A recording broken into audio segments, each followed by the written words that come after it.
Happy Monday, everyone, on Miss Hope's Reading Hour. We are live and here together.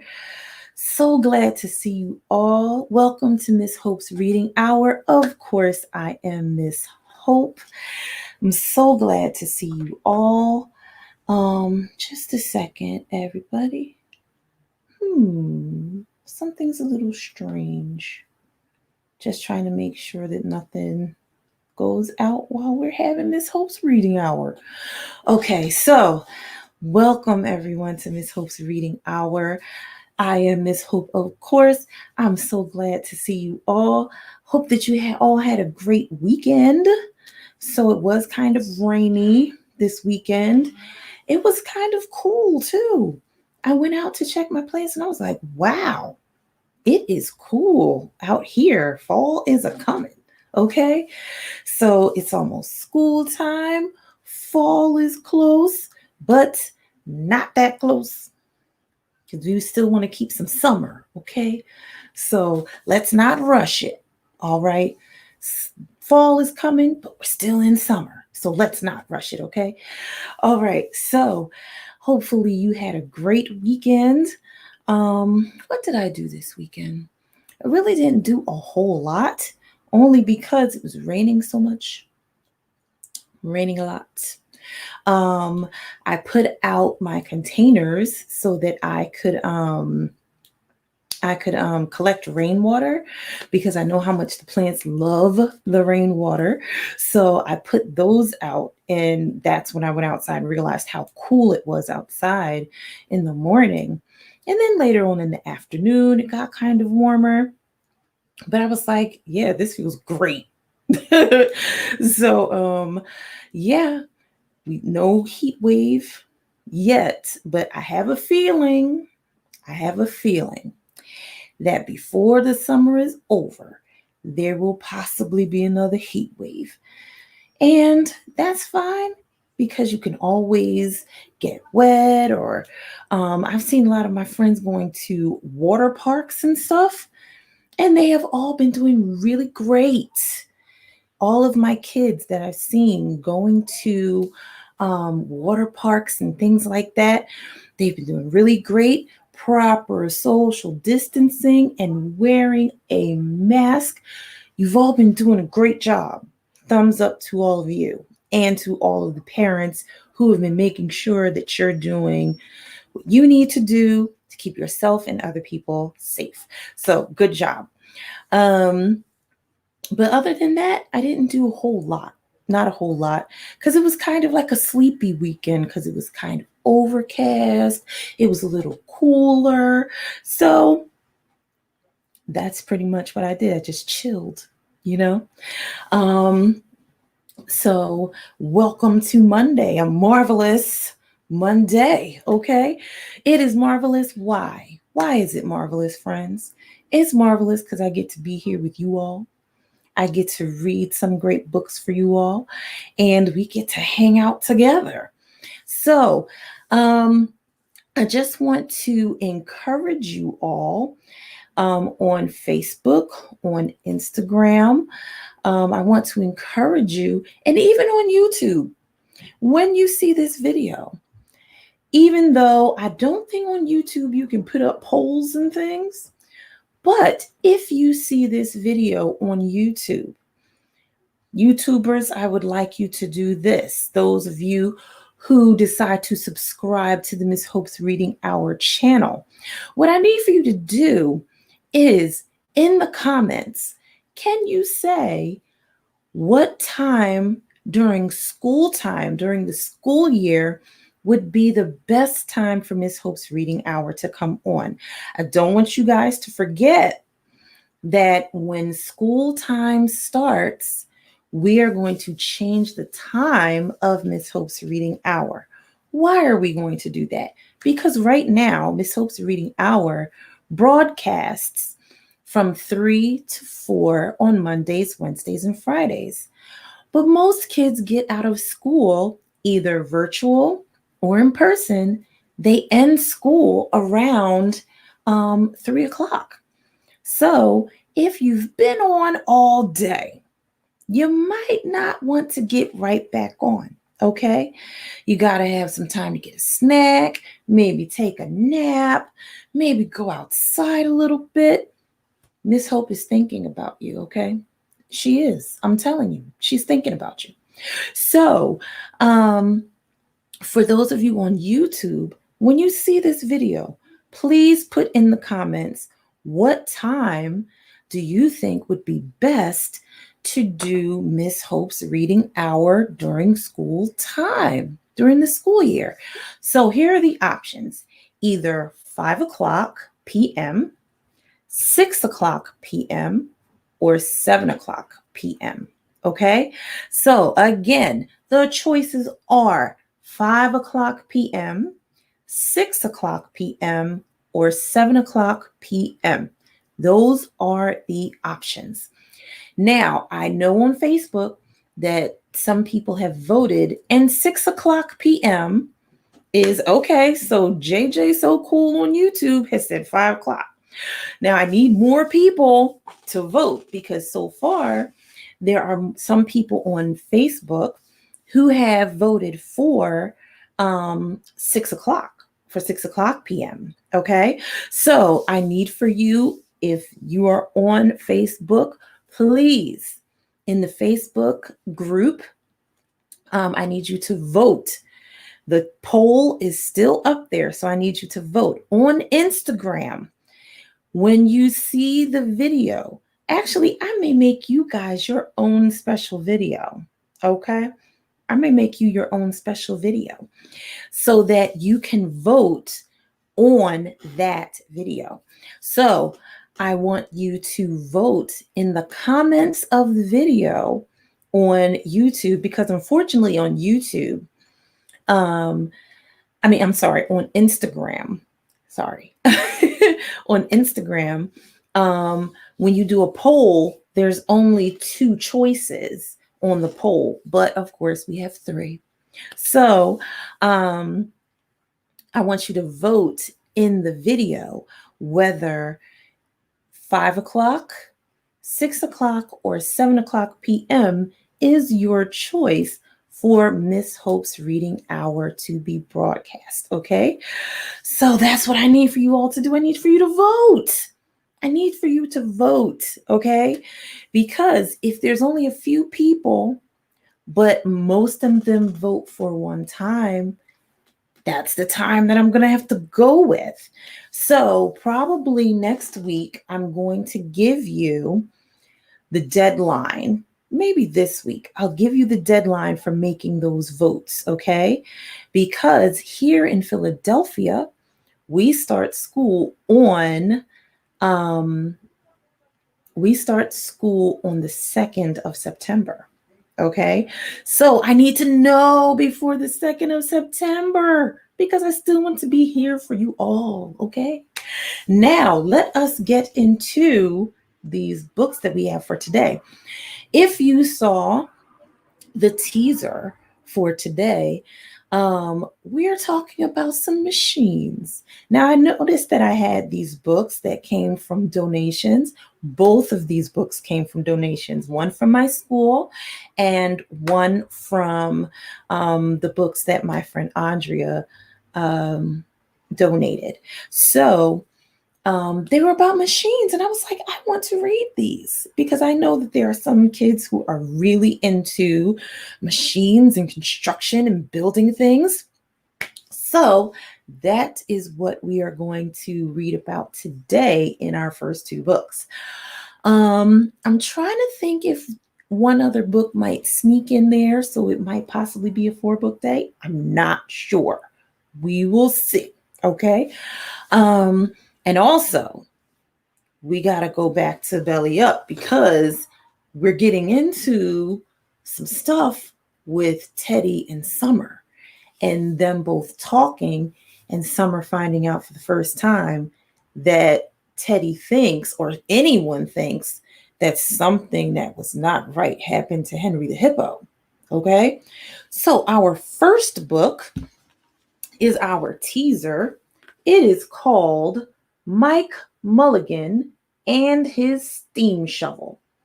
Mike Mulligan and his steam shovel. It is a story, and the pictures are by Virginia Lee Burton. Mike Mulligan and his steam shovel. All right. And then our next book is called Dazzling Diggers. Dazzling Diggers. This is by Tony Mitten and Ant Parker. Dazzling Diggers. Okay. And of course, we got to go back to Belly Up by Stuart Gibbs. Yes, yes, y'all.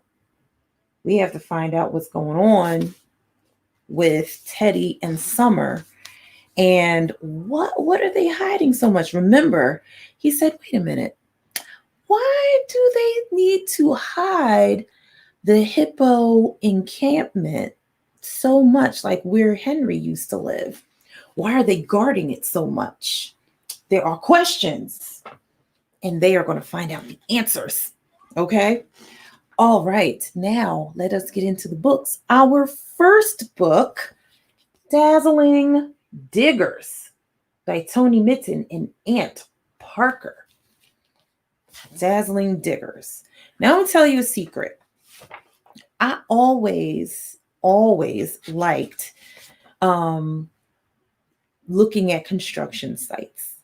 Always liked looking at them. Always liked watching, like, especially when they were building skyscrapers, because they're actually building some right now in Center City, Philadelphia. And it's like, I'm always looking up like, that is amazing.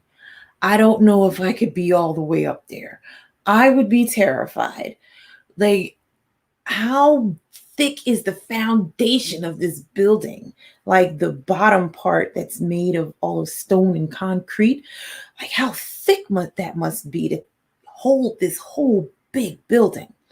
So I've always been fascinated by stuff like that. Now to the book, Dazzling Diggers. Diggers are noisy, strong, and big. Diggers can carry and push and dig.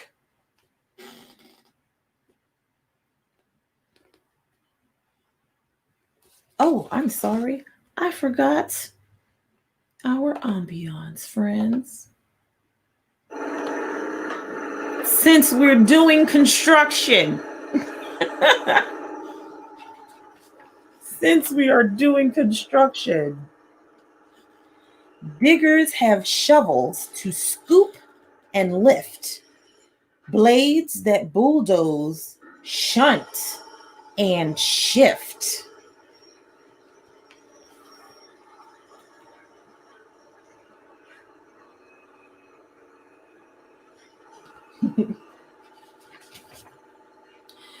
Diggers have buckets to gouge out ground, breakers that crack and smash and pound.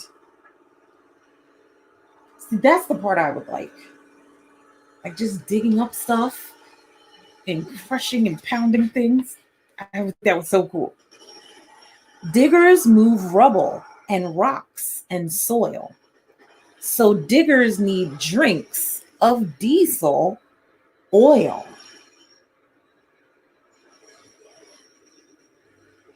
Just like a car, they need fuel to run.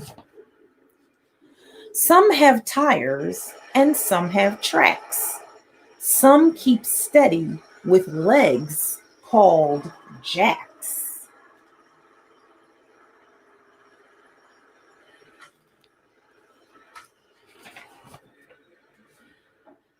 Tires and tracks grip hard as they travel, squish through mud, and grind through gravel.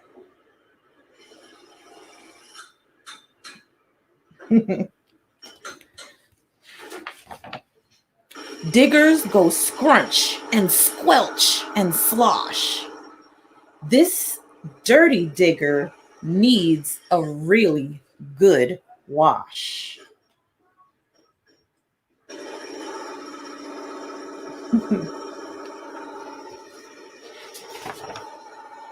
Diggers can bash and crash and break, make things crumble, shiver, and shake.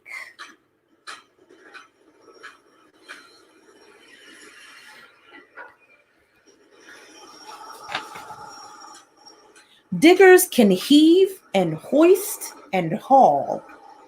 Diggers help buildings tower up tall,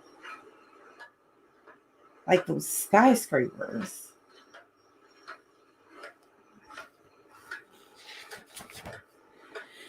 Drivers park neatly down on the site, and then they all go home. Good night.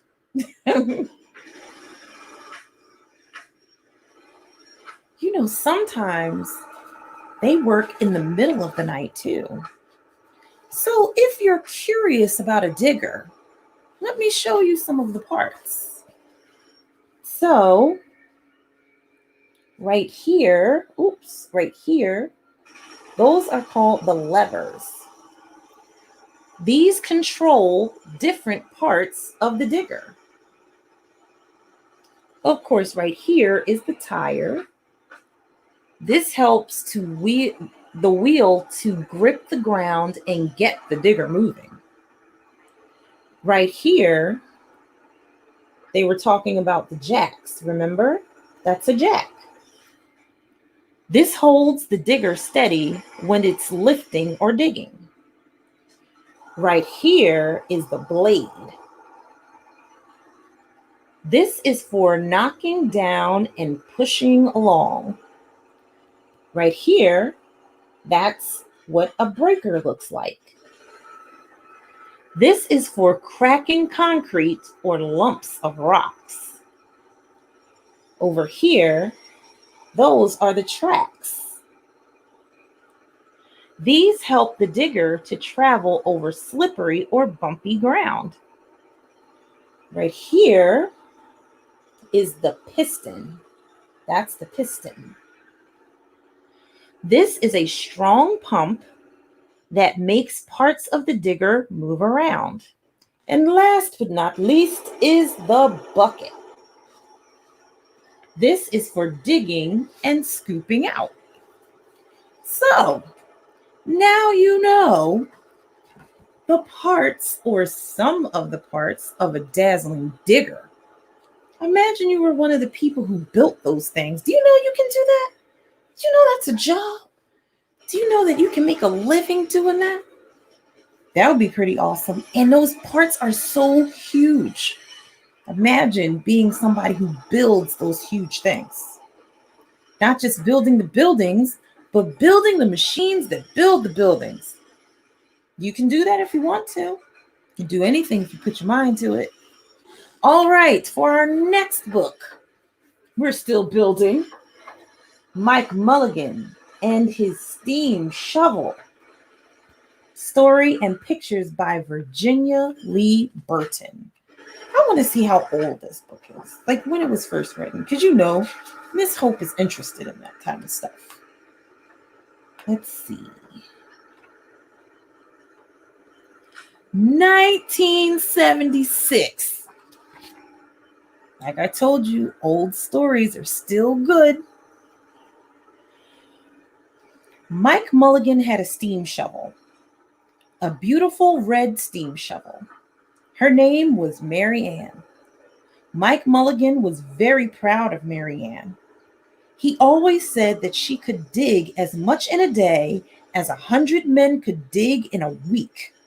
But he had never been quite sure that this was true.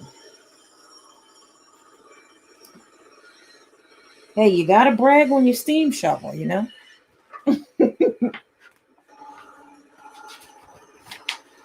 Mike Mulligan and Mary Ann had been digging together for years and years. Mike Mulligan took such good care of Mary Ann. She never grew old. It was Mike Mulligan and Mary Ann and some others who dug the great canals for the big boats to sail through. Yeah, you wonder how they build those big things? Diggers, steam shovels. It was Mike Mulligan and Mary Ann and some others who cut through the high mountains so that trains could go through. Do you think those holes are in the mountains when you go on a train? Naturally? Mm-mm. Somebody dug through that stuff a very long time ago, too. It was Mike Mulligan and Mary Ann and some others who lowered the hills and straightened the curves to make the long highways for automobiles.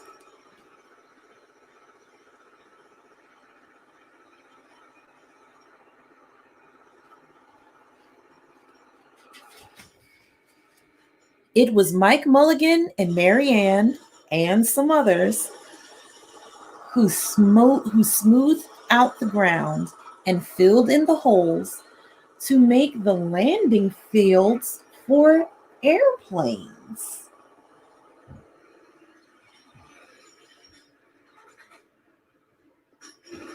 Takes a lot of machines to do stuff like that.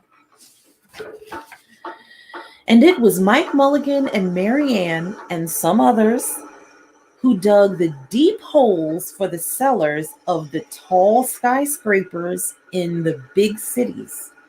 When people used to stop and watch them, Mike Mulligan and Mary Ann used to dig a little faster and a little better. The more people stopped, the faster and better they dug. Some days, they would keep as many as 37 trucks busy taking away the dirt they had dug.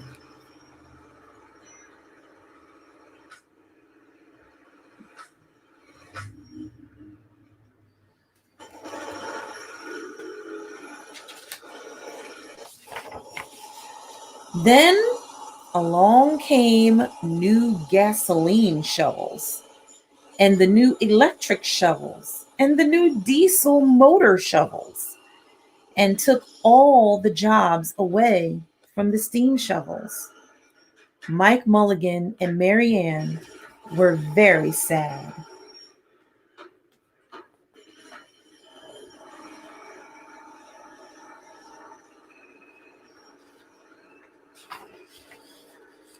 All the other steam shovels were being sold for junk or left out in old gravel pits to rust and fall apart. Mike loved Mary Ann. He couldn't do that to her. He had taken such good care of her that she could still dig as much in a day as 100 men could dig in a week. At least he thought she could, but he wasn't quite sure. Everywhere they went, the new gas shovels and the new electric shovels and the new diesel motor shovels had all the jobs. No one wanted Mike Mulligan and Mary Ann anymore. Then one day, Mike read in a newspaper that the town of Popperville was going to build a new town hall.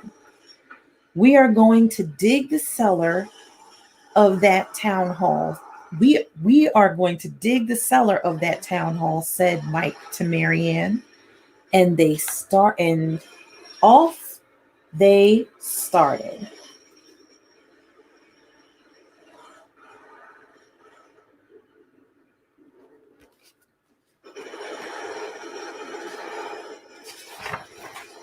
They left the canals and the railroads and the highways and the airports and the big cities where no one wanted them anymore and went out in the country. They crawled along slowly up the hills and down the hills till they came to the little town of Popperville. Cute little town. When they got there, they found the selectmen were just deciding who should dig the cellar for the new town hall.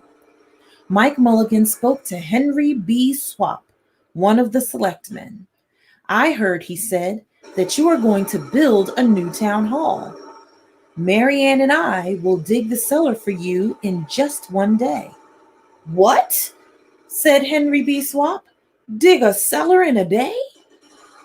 "It would take 100 men at least a week to dig a cellar for our new town hall." "Sure," said Mike, "but Marianne can dig as much in a day as 100 men can dig in a week." Though he had never been quite sure that this was true. Then he added, "If we can't do it, you won't have to pay." Henry B. Swap thought that this would be an easy way to get part of the cellar dug for nothing. So he smiled in a rather mean way and gave the job of digging the cellar of the new town hall to Mike Mulligan and Mary Ann.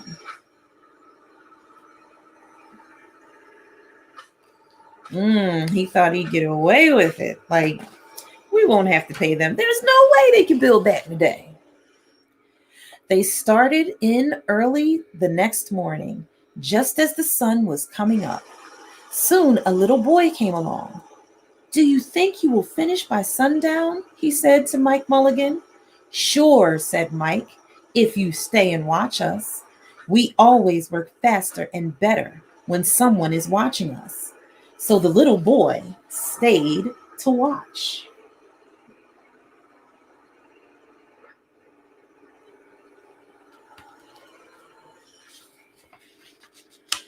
Then Mrs. McGillicuddy, Henry B. Swap, and the town constable came over to see what was happening, and they stayed to watch.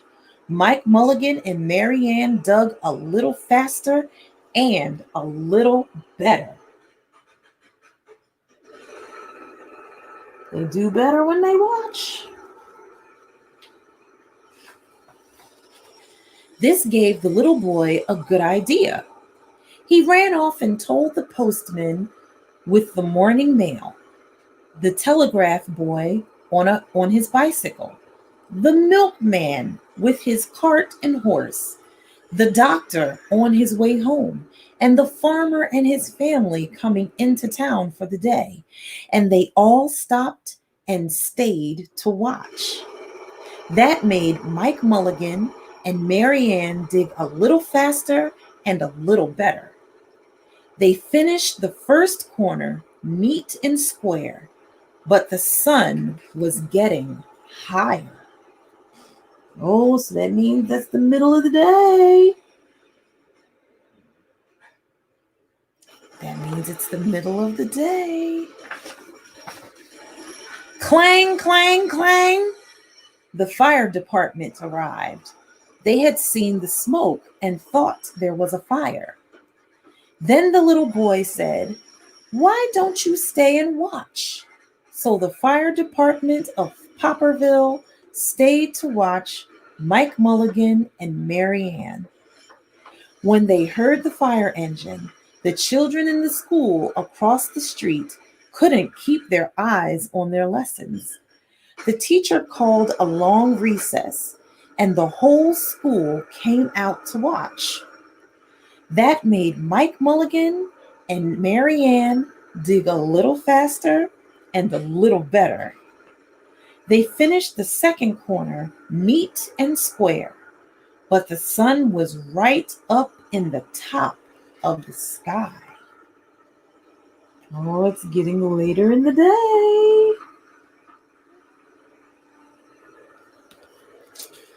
Let's see if they're going to be able to finish it. Now the girl who answers the telephone called up the next towns of Bangerville and Bopperville and Kipperville and Copperville and told them what was happening in Popperville. All the people came over to see if Mike Mulligan and his steam shovel could dig the cellar in just one day. The more people came, the faster Mike Mulligan and Mary Ann dug. But they would have to hurry. They were only halfway through, and the sun was beginning to go down. They finished the third corner, neat and square. Oh boy.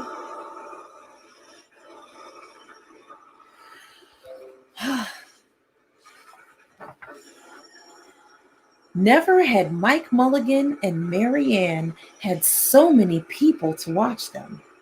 Never had they dug so fast and so well, and never had the sun seemed to go down so fast. Hurry, Mike Mulligan! Hurry, hurry! Shouted the little boy. There's not much more time.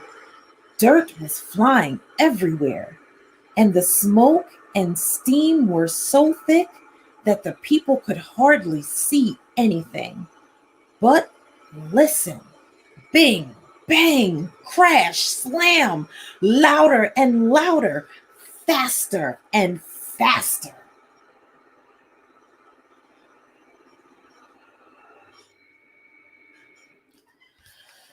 Oh, let's see. Then suddenly, it was quiet. Slowly, the dirt settled down. The smoke and the steam cleared away.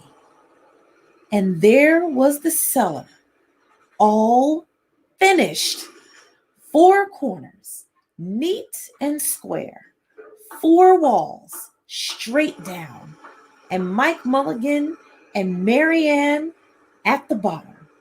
And the sun was just going down behind the hill. Hurry, hooray, shouted the people, sorry. Hooray for Mike Mulligan and his steam shovel. They have dug the cellar in just 1 day. They did it! They finished it. That was pretty amazing. Suddenly, the little boy said, "How are they going to get out?" "That's right," said Mrs. McGillicuddy to Henry B. Swap. "How is he going to get his steam shovel out?" Henry B. Swap didn't answer, but he smiled in a rather mean way. Then everybody said, "How are they going to get out?" "Hi, Mike Mulligan. How are you going to get your steam shovel out?" Mike Mulligan looked around at the 4 square walls and 4 square corners, and he said, "We've dug so fast and we've dug so well that we've quite forgotten to leave a way out." Nothing like this had ever happened to Mike Mulligan and Mary Ann before, and they didn't know what to do. That is quite a problem. How are they going to get out? Nothing like this had ever happened before in Popperville. Everybody started talking at once, and everybody had a different idea. Everybody thought that his idea was the best. They talked, and they argued, and they fought, till they were worn out, and still no one knew how to get Mike Mulligan and Mary Ann out of the cellar they had dug. Then Henry B. Swap said, "The job isn't finished because Mary Ann isn't out of the cellar. So Mike Mulligan won't get paid." And he smiled again in a rather mean way. Now the little boy, who had been keeping very quiet, had another good idea. He said, "Why couldn't we leave Mary Ann in the cellar and build the new town hall above her? Let her be the furnace for the new town hall, and let Mike Mulligan be the janitor. Then you wouldn't have to buy a new furnace, and we could pay Mike Mulligan for digging the cellar in just 1 day." I tell you, smart little kid. Sometimes you guys are the smart ones, okay? Why not? Said Henry B. Swap, and smiled in a way that was not quite so mean. Why not? Said Mrs. McGillicuddy. Why not? Said the town constable. Why not? Said all the people. So they found a ladder and climbed down into the cellar to ask Mike Mulligan and Mary Ann. Why not? Said Mike Mulligan. So it was decided, and everyone was happy. Now that was a good idea, my friends.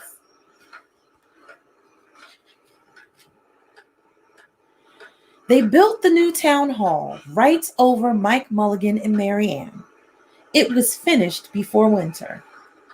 Every day, the little boy goes over to see Mike Mulligan and Mary Ann, and Mrs. McGillicuddy takes him nice hot apple pies. As for Henry B. Swap, he spends most of his time in the cellar of the new town hall, listening to the stories that Mike Mulligan has to tell, and smiling in a way that isn't mean at all.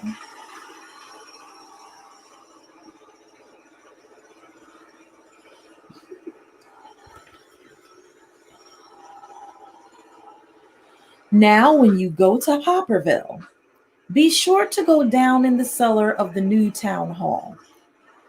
There they'll be Mike Mulligan and Mary Ann, Mike in his rocking chair, smoking his pipe, and Mary Ann beside him, warming up the meetings in the new town hall.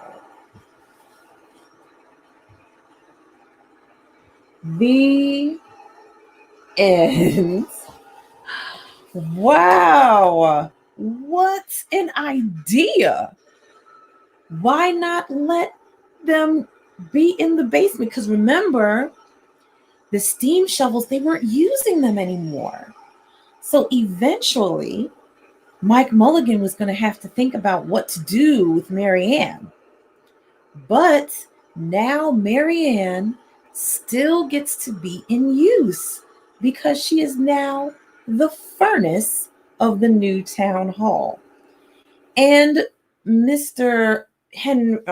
Swap, Henry B. Swap, learned how to be not so mean, trying not to be sneaky, because Mike Mulligan held up his end of the bargain.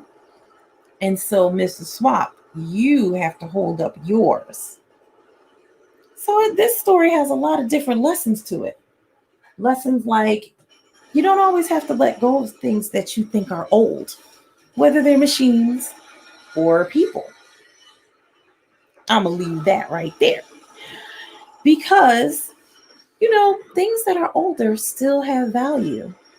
That's just like all of us have grandmothers and grandfathers or older family members who are around us. And sometimes we think, I don't have to listen to them. Oh, they don't know anything and stuff like that. But they are very valuable people. Miss Hope, when she was younger, always liked to be around older people. You know why? Because they have been here longer than me. And so they know a lot more stuff that will help me to be able to do things easier. Okay? So don't always want to throw away things that are old. That's machines or things or people, because they could still have value and be of use. Okay? And don't try to be sneaky. Okay? You keep up your end of the bargain if someone has kept up theirs. Okay? Man, don't you love books? Always with a lesson. Now, my friends, let us get into Belly Up. I can't wait to see if Summer, kind of believes what Teddy is saying about something very bad happening to Henry the Hippo. Okay, so let me clean my glasses. There you go. And let's get back into Belly Up by Stuart Gibbs. All right, let me find my place. Ooh, ooh.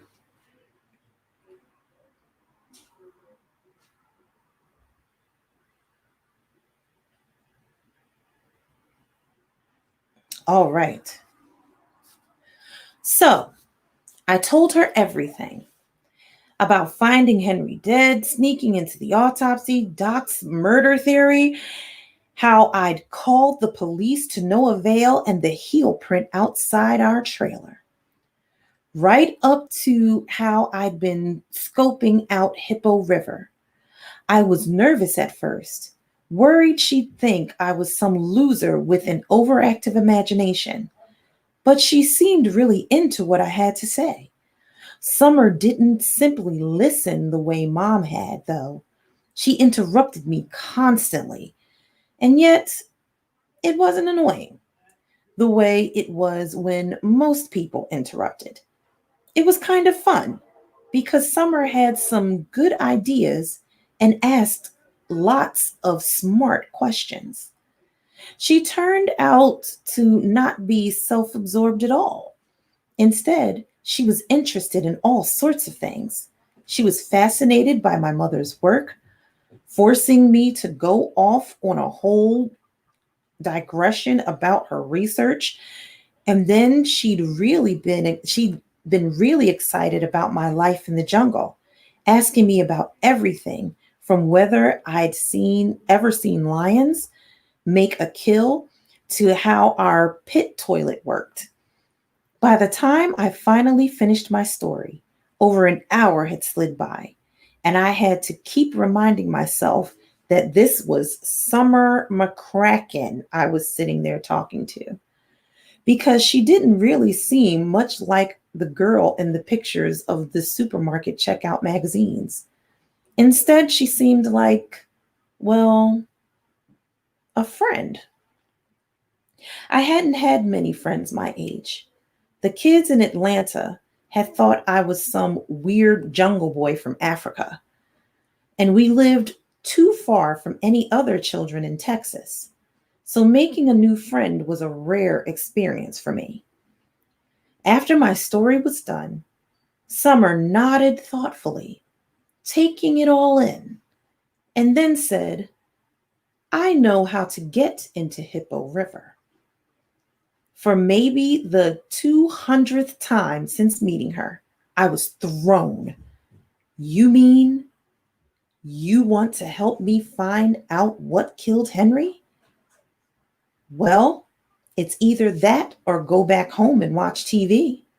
I don't know if you've noticed, but except for Fun Jungle, this area is awfully boring.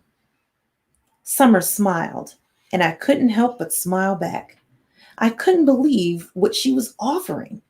Summer probably had hundreds of friends, and there must have been thousands of people who would have given anything to spend time with her. And yet, here she was, offering to help me investigate. Any concern I'd had about getting into Henry's pool quickly drained away. I wasn't alone in this anymore. This was going to be fun. Hidden in the lush landscaping around Hippo River was a door. It was how the zookeepers and maintenance workers accessed the hippo enclosures. I had known it was there. All the animal exhibits have an entry door tucked away somewhere, but I'd assumed it was impossible to get through. There was high security on all the exhibits at Fung Jungle, partly to keep the animals in, but more importantly, to keep humans out. Mom had told me plenty of stories about people breaking into zoo exhibits. When she'd worked at the Bronx Zoo, people routinely tried to steal animals, which were worth a lot of money on the exotic pet market. Three idiots had even tried to swipe an adult tiger once. Two had ended up in the hospital, and one had ended up in the morgue. Unfortunately, most zoos couldn't afford very elaborate security, but Fun Jungle could. The doors were all double bolted and alarmed. In addition, the doors didn't have keys. Instead, they had a keypad. If you entered the right code, the door would open. The codes were changed every day and sent to authorized employees via encrypted email. But there were still some ways around the system. For example, I wasn't authorized to have the code for Monkey Mountain, but mom would just tell me the new one every morning. Then I could go see her whenever I wanted without making her come to the door for me. But for the most part, the security seemed to have worked very well. To my surprise, Summer revealed there was a secret code, one that never changed and that opened every door. Her father's personal code. JJ McCracken wanted to go wherever he wanted, whenever he wanted, without having to learn a new code every time. So he had his own code built into the system, and he shared it with his daughter. The door opened with a soft click, leading into a dark corridor that smelled like damp hay. Summer led the way in, not hesitating for a moment. She didn't seem to have any sense that what we were doing was wrong. Instead, she seemed to regard all of Fun Jungle as though she owned the place, which I realized she kind of did. Still, we'd taken care to do this when none of the keepers were around. It wasn't hard to arrange. With only one hippo left, there wasn't much need for keepers at Hippo River. All the keepers' schedules were posted outside the administration building. We merely had to check the one for Hippo River before heading over. According to it, the hippo keeper wasn't due to check on Hildegard again until 4:30. As it was only 2 p.m., this gave us plenty of time to search Henry's enclosure. My only concern was that the schedule wasn't rock solid. If any of Hildegard's keepers felt the need to check on her for any reason, they could drop by Hippo River. And if they did, they'd certainly notice us swimming in Henry's pool. So I was still a bit nervous, though I did my best to hide it around Summer. I followed her through the tunnel. The pumps that filtered the river and powered the waterfall were so loud, we had to shout over them. The hydraulic system also appeared to be leaking. There were numerous slick spots and puddles on the floor. It was a much more dank and depressing access than Monkey Mountain, which had lots of windows in the exhibits and always smelled like oranges. Does anyone have the secret code except your father and you? I asked. Summer glanced at me over her shoulder, intrigued. Henry's killer didn't need a code. You said he could have just thrown the weapons into Henry's mouth. Maybe. I was just wondering. If I killed him? I blushed so hard I could feel my ears turn red. No, I didn't mean, I might have stammered for another 5 minutes if Summer hadn't burst into laughter. Relax, Teddy. I'm just busting your chops. I don't know if anyone else has the code. I don't think my father would have shared it with anyone else, but he might have. Why'd he tell you? 'Cause this is my park. You've heard my father, right? It was all my idea. Do you sneak into the exhibits a lot? Don't have to. I've been around Fun Jungle for years. Daddy brought me all the time while it was being built. There's probably no place I haven't been in. So this is the first time you snuck in somewhere? Of course not. Summer grinned mischievously, the way a young gorilla would if it had something it knew you wanted. Before I could ask her to elaborate, She ducked through a doorway. "Here we go," she said. I followed her into the dankest room yet. It smelled like mold. There were several large bins inside. Summer was already digging into the first, pulling out what looked like a long transparent hose. "Come on," she said. "Time to go swimming." The bins held a variety of equipment to let keepers and maintenance men access the hippo's water. There were masks and swim fins, but instead of snorkels, there were the hoses, which had a mouthpiece to breathe through, and they ran up to the surface.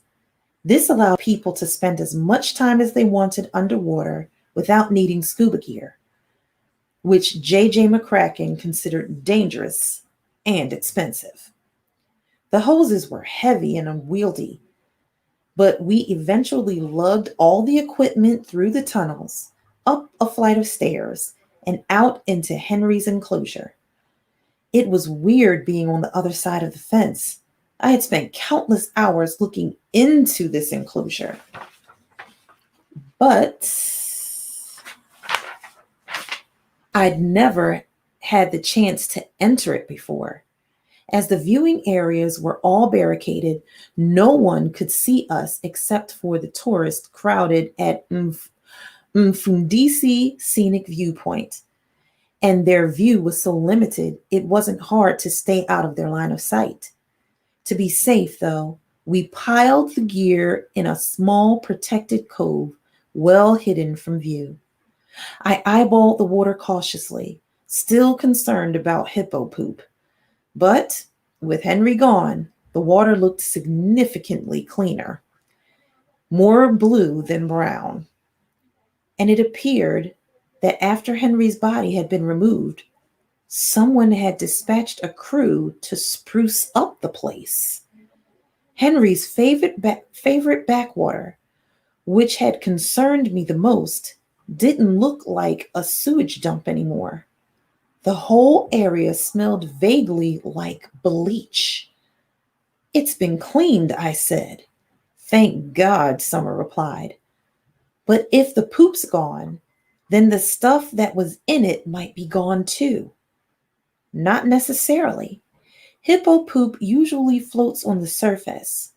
If the things we're looking for were heavier, a lot of them might have dropped out."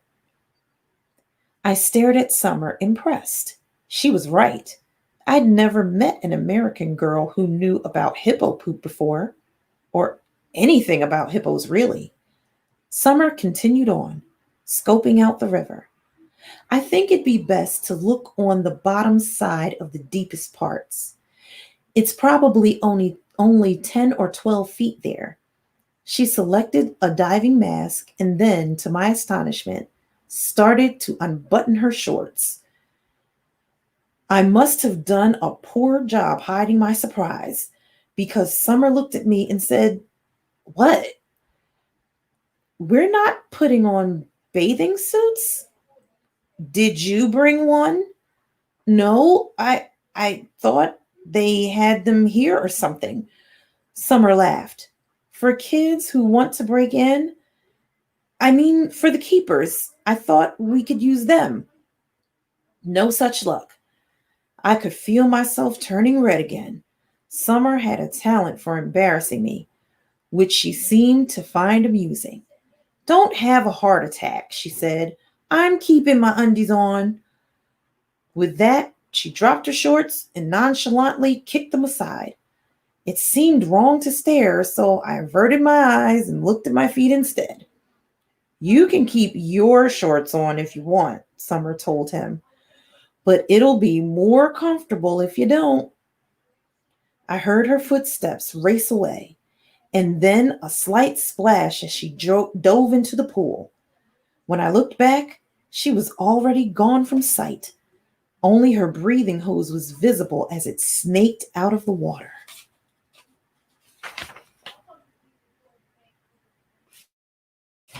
I didn't really feel like taking my shorts off, but I suspected that if I kept them on, Summer would probably tease me about it.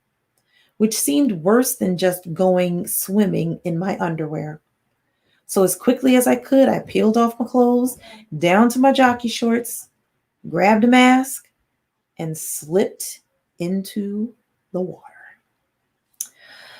All right, friends. So, we're going to end there today. I had to keep looking at the timer because I really wanted to keep going because I want to see what they find. Oh, okay. So, all right. It's no secret. Miss Hope is excited because they've gotten into the Hippo River pool. Okay. They found the gear. They got in the river. She knew how to sneak in. Now another thing comes up. Okay. There is a secret code to the doors. And Summer has it and her father has it. Question is, who else may have this code? Or did they figure it out? There are questions. Every time we read this book, there are more questions, friends. There's more questions. Oh, if you like mysteries, okay? Belly Up by Stuart Gibbs, okay? Now let's look at our other books that we read today. This one, which was so good, oldie but goodie. Mike Mulligan and His Steam Shovel, Story and Pictures by Virginia Lee Burton. If you know somebody who likes books about machines, this would be a really good book because it's a book about machines and it has several little nuggets of lessons in it. Okay? And for any of your little ones who like machines, I can think of a couple of little ones right now. Crystal, if you're watching, the boy might like this. Keisha, if you're watching, the boy might like this. Okay? Dazzling Diggers by Tony Mitten and Aunt Parker. Very good book. And it teaches you about some parts of the diggers. Okay? Well, now, unfortunately, we did not get to the fourth book, but I already have another book that goes along with it. Okay? So we'll have another machine day, okay, of books about machines. All right. Yes, who else has the code? Inquiring minds want to know. I'm sorry. I got excited because someone made a comment and said, who else has the code? I got excited because I really want to know. I apologize. So, all right, until a wonderful Wednesday. Have a terrific Tuesday. Have a great day on Tuesday. Have a great rest of your marvelous Monday. And I will see you all right back here on Miss Hope's Reading Hour. At what time, you ask? At what time? At 3:00 on Facebook and YouTube, and at 5 on Instagram. Okay? So I will see you then. All right? Thank you so much for being here. I'm so glad that I got to spend this time with you. Until next time, see you later. Bye.